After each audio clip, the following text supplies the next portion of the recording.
এখানে কচুরলতি আনছি, বাজার করছি। কি কি বাজার করছি দেখেন সবাই। সকালে আসার সময় বাজারটা নিয়ে আসলাম।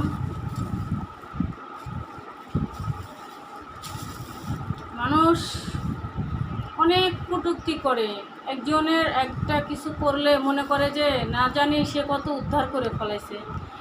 হাতের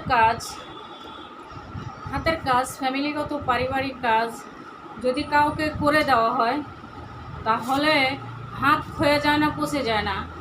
আর প্রবাদ বাক্য একটা কথা আছে যে হাত লাগলে মানে পাত লড়ে বা পেট ভরে।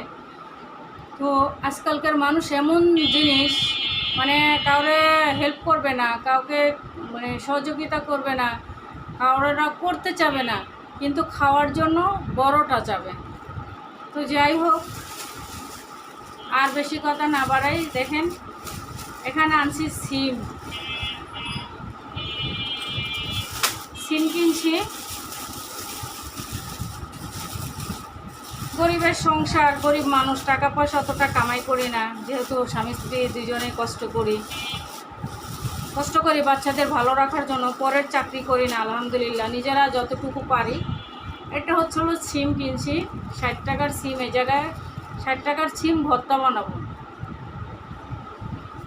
এই সিম 20 টাকা কেজি হবে বা 50 টাকা কেজি হবে, কিন্তু এক পোয়া সিম কিনছি 50 টাকা। আর সাথে একটু বাড়ায় নিছি, যেমন ভর্তাটা হয়। এখানে কিন্তু বেশি সিম না, আহামরি সিম না, অল্প সিম।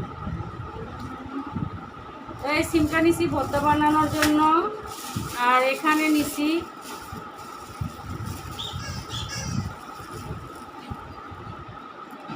শশা কিনছি 1 কেজি। শশাটা বাচ্চারা সবাই খায়। আমি দিন আইনা দিন খাওয়ার চিন্তা করি না। আমার চিন্তাধারা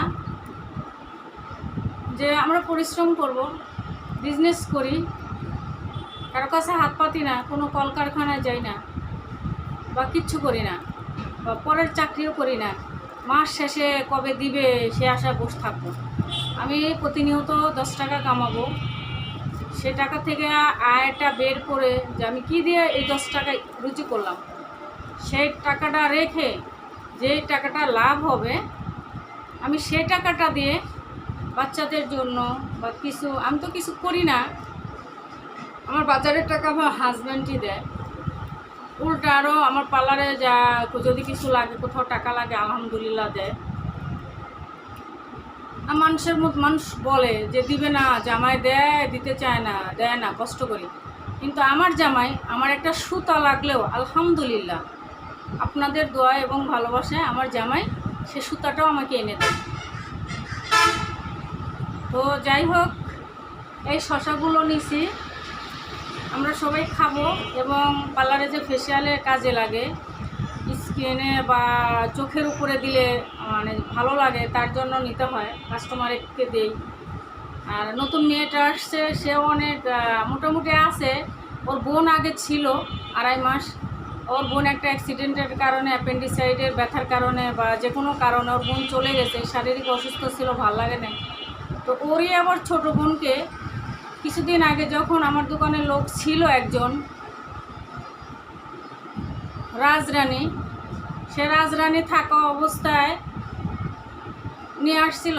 তখন তো মনে করছিলাম রাজরানী, মানুষের রাজরানী আছে, তো আরও লোক নেব না, একটু রাগ দেখাইছিলাম, কারণ তার বোনটা এর আগে চলে গেছে, যে কোনো কারণে রাগ দেখাইছিলাম। তারই মা আবার রিকোয়েস্ট করে তার ছোটো বোনকে দিয়ে গেছে।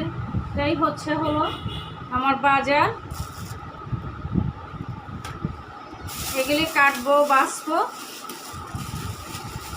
তারপরে রান্না করব।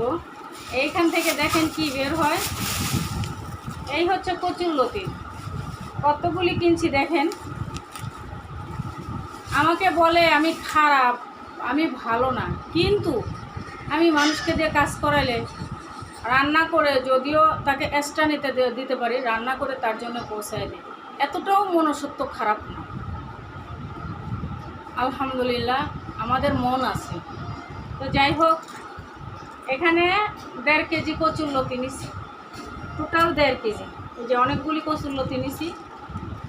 বলছে ওনার নাকি কচু মানুষের ইচ্ছা করলে ছোটোখাটো ইচ্ছা আলহামদুলিল্লাহ পূরণ করতে পারি, সে ক্ষমতা আল্লাহ আমাকে দিছে।